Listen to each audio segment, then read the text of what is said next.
Hey viewers, welcome to my channel.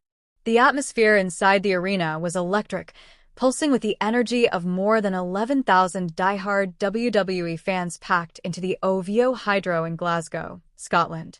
This was no ordinary night. The stakes were higher, the emotions more intense, and the crowd louder than ever before.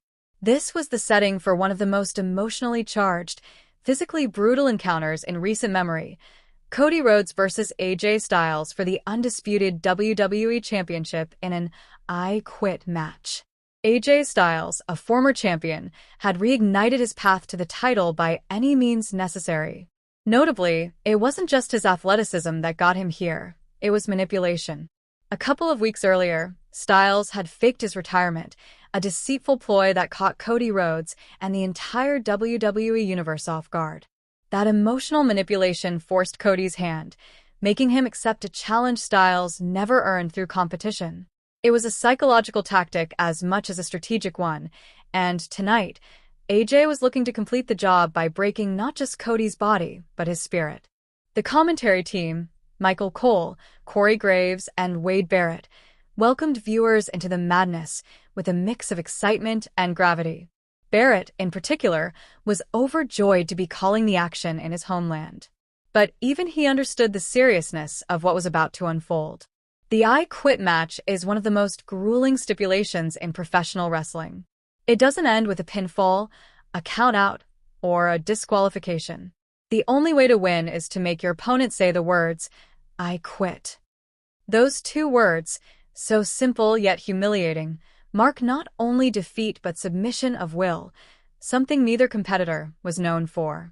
Cody Rhodes was stepping into this brutal match type for the first time in his career. His opponent, AJ Styles, while not having experienced many I Quit matches in WWE, brought with him a wealth of experience from other promotions around the world. Styles had the edge in underhanded tactics and psychological warfare, but Cody had something arguably more powerful: heart. As Cody made his entrance, the crowd erupted and all eyes turned toward the front row, where Cody's mother, Michelle, had flown in from the United States to support her son. The relationship between mother and son has long been a poignant part of Cody's story. Her presence elevated the emotional stakes even further. Cody wasn't just fighting for gold. He was fighting for pride, legacy, and family. The introductions were made with grandeur, the crowd thunderous in support of their reigning champion. As referee Dan Engler explained the rules, there was a palpable tension, a silent understanding between the two wrestlers that they were about to go to war. The match began at a furious pace. Cody launched out of his corner with a punch, catching AJ off guard.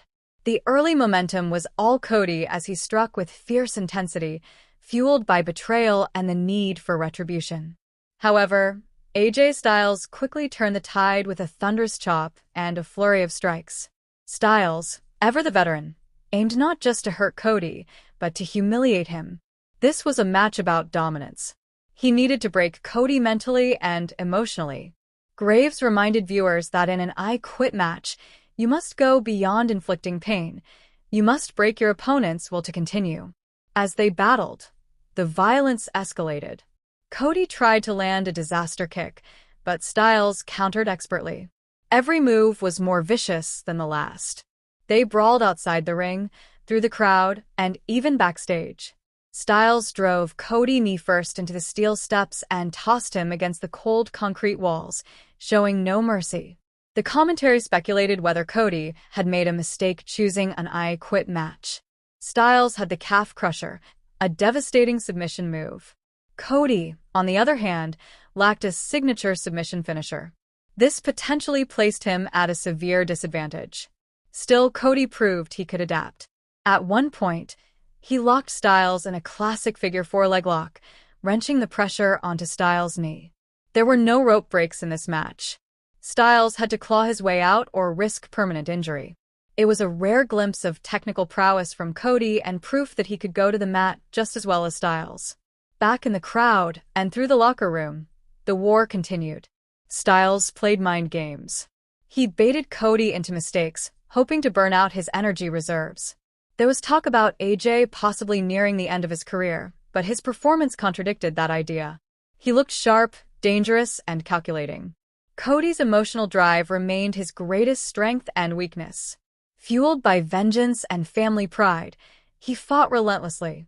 Yet, that passion left him vulnerable to AJ's calculated offense. A sickening moment came when Cody was tossed onto the announce table, crashing high on his neck. Styles then delivered a brainbuster onto the same table. The impact silenced the crowd momentarily before they roared back with defiance. Styles, sensing blood, both literally and metaphorically, turned up the pressure. Cody was busted open, blood streaming down his face as he tried to wipe the crimson mask from his eyes.